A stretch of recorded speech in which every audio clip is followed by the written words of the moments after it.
Hello everyone and welcome. Make a cup of your favorite drink and get comfortable because this is a wonderful time for news stories from Yellow Cat.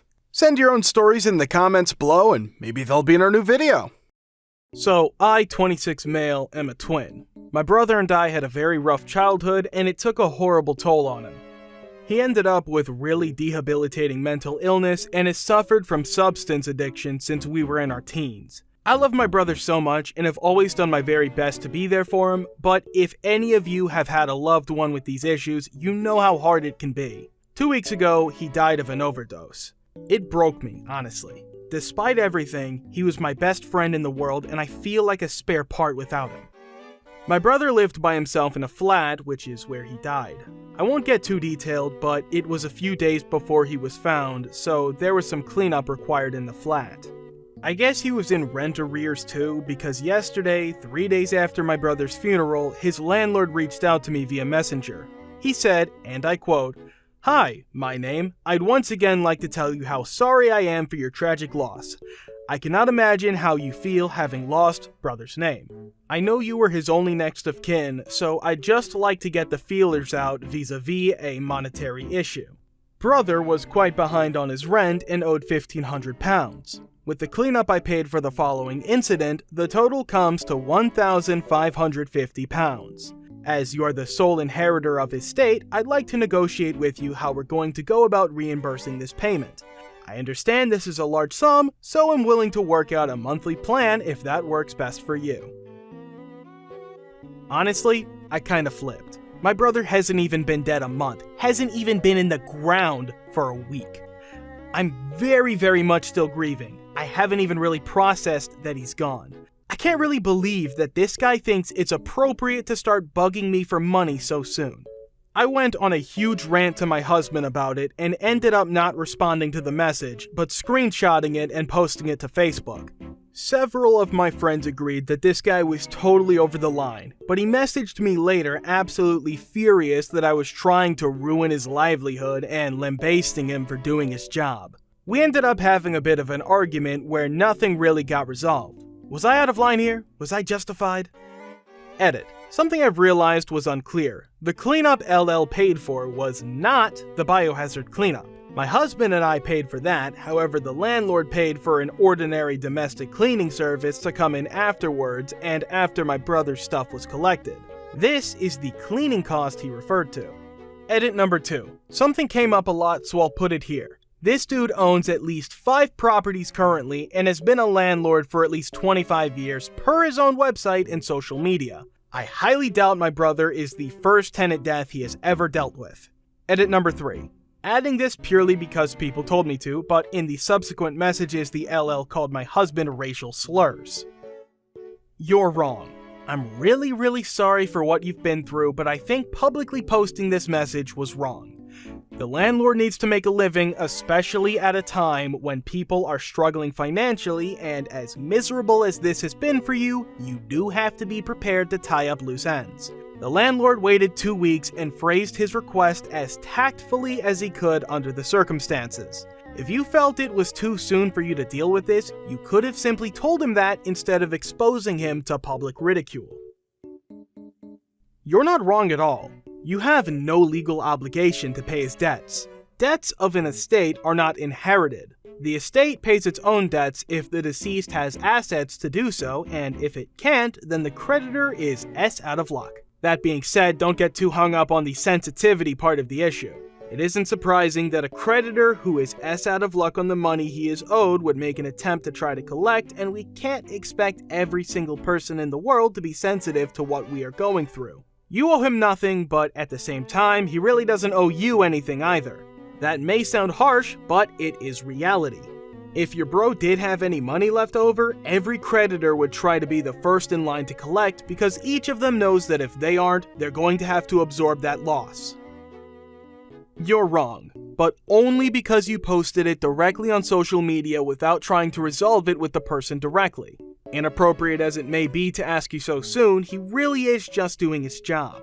I'm not sure how next of kin laws are where you live, but even if he could claim that money from, I think he would have been settled by a discussion. I feel for your loss, and I understand how traumatic this must have been for you, but the world doesn't stop for anyone's grief. People have to make a living, and his landlord took quite a hit too, although this can never match your grief, obviously. Nothing in his message, assuming this is exactly what he said, was disrespectful though. Maybe it was too soon, but what dictates what too soon? Maybe it was his way of ripping the band-aid off, since you'd have to have this discussion eventually and he's afraid you won't pay, which is a separate issue entirely. You're not wrong at all. Do not pay any of his debts. My father passed away after struggling with illness and some mental issues. He left many debts because of these issues that developed very late in life. I instructed my sister, who frequently lived with, how to handle any calls. Just say, good luck with that, my father died in debt, there is no estate, then hang up. Very few people called a second time. We notified Social Security and a small pension payer to stop any payments and never did anything else. I had a pretty close friend, Anna. We had been friends since we were little kids, but within the last 6 to 8 months, we started hanging out quite often. She told me she had a single cousin, Kevin, who was such a good guy. I told her I wasn't really interested in a relationship, and I thought she respected that. She invited him to hang out with us without me knowing, and he was weird. I don't know if it's just because he was overly nice and it's almost like it was creepy or what. It was awkward hanging out with him, and after the fact, she gave him my number. I'm not a rude person, and I always feel bad, so I did text him, but I told him out front I wasn't ready for a relationship, but we could be friends. He seemed to be understanding, but kept overstepping his boundaries hardcore. There was a time that her and I hung out at her house with our kids. I specifically asked her not to invite him this time because I didn't want a random man around my child. She promised she wouldn't, but he ended up showing up anyways. I only stayed for a little bit because I was helping her do something, but during the time that I was there, he took it upon himself to discipline my child for taking her child's toy. It made me seriously uncomfortable because, for 1, he had never met my child before this, 2, him and I weren't dating, 3, he is not my child's father. He could have said something to me and I would have corrected my child, considering we were all in the same room. After I left, I didn't text him back and he went and complained to Anna. She confronted me and told me I was being overdramatic about it because it's not like he was being mean to the kids. But my thing was, I asked for him not to be there since my child would be around. He still showed up. Don't know if she invited him behind my back or if he just decided to show up on his own. And the fact that he felt he could take matters into his own hands with a child he had never even met. I stopped hanging out with her for the simple fact of never knowing if he was going to be around or not. And it sucks because we were hanging out quite often. I ended up just completely ignoring him until he finally went away. Anna is still mad at me over this because I didn't give such a good guy a chance. I don't feel as if I should be forced into any type of relationship with someone I wasn't attracted to at all just because he was a good guy and a friend's relative. Am I the a-hole that Anna is making me feel like I am simply for not giving him a chance? Edit. What makes this even a little bit more worse that did make me wonder if I was in fact the a-hole is that Kevin works with one of my close family members. He must have told her that we were talking or hung out or whatever, and she made me feel like S for turning down the best guy I'll ever come into contact with. Huge, you're not wrong at all. Anna is not your friend. She pushed this guy onto you multiple times despite you telling her like a million times you were not interested. Him trying to discipline your child was way over the line. I think you need to stay far away from both of these people. You're not wrong at all. Nobody should be forced to do anything in a relationship or friendship. Not dating some random guy, not being nice to someone that doesn't respect your boundaries, not S, not anything. Candidly, Anna completely ignored your boundaries and chose to prioritize her cousin's most shallow wishes over your feelings of safety or comfort. She sounds like an awful friend. It doesn't matter who he is, how nice he is, or even if he's the reincarnation of a holy saint. You weren't looking for a relationship, and therefore he wasn't a viable dating option. Also, I'd be fuming if a friend gave my phone number to anyone without my prior agreement. You are not wrong at all. Not even close. And if your close family member thinks he's so wonderful, she can either date him herself if possible, or help set him up with an equally nice woman who wants to be in a relationship. And don't even get me started on the disciplining your child thing because, WTF. You're not wrong at all. From my observations, that nice guy who are long time without relationship are often not so nice. Why would you date someone who is pushing himself on you when you told him that you have no interest in dating? That's not nice. I, 25 female, recently graduated. The city I live in has a shortage of apartments. I could technically afford an available one, but that would mean I would have no extra money for anything but the bare basics. While waiting for a more reasonable place to open up, I've moved in with my parents who own a house within reasonable commuting distance. My older sister, 32 female, has 3 children, 6 male, 3 female, 1 female.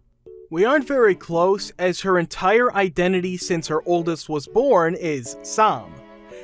She usually brings her kids over several times a week to visit and or have my parents babysit while she goes grocery shopping or other errands.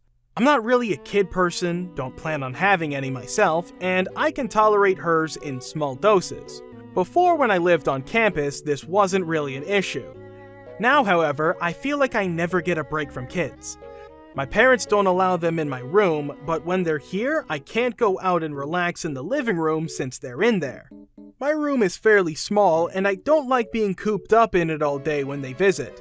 Yesterday, when my sister picked up the kids, they decided to stay for dinner, which meant I had even less time without them. I asked my sister if she would limit their visits to a max of twice a week while I'm here in order to respect my needs. She got extremely angry at me and accused me of selfishly preventing her kids from seeing their grandparents. Am I the a-hole? You're wrong for sure. If you were like studying for the bar exam or severely ill, I would understand why you're frustrated, but you aren't. You aren't trapped at home and they're not in your room. Put in headphones to watch TV. It's not your house. Go outside. Make friends outside of your family. It's not your family's problem that you spend so much time at home and hate kids.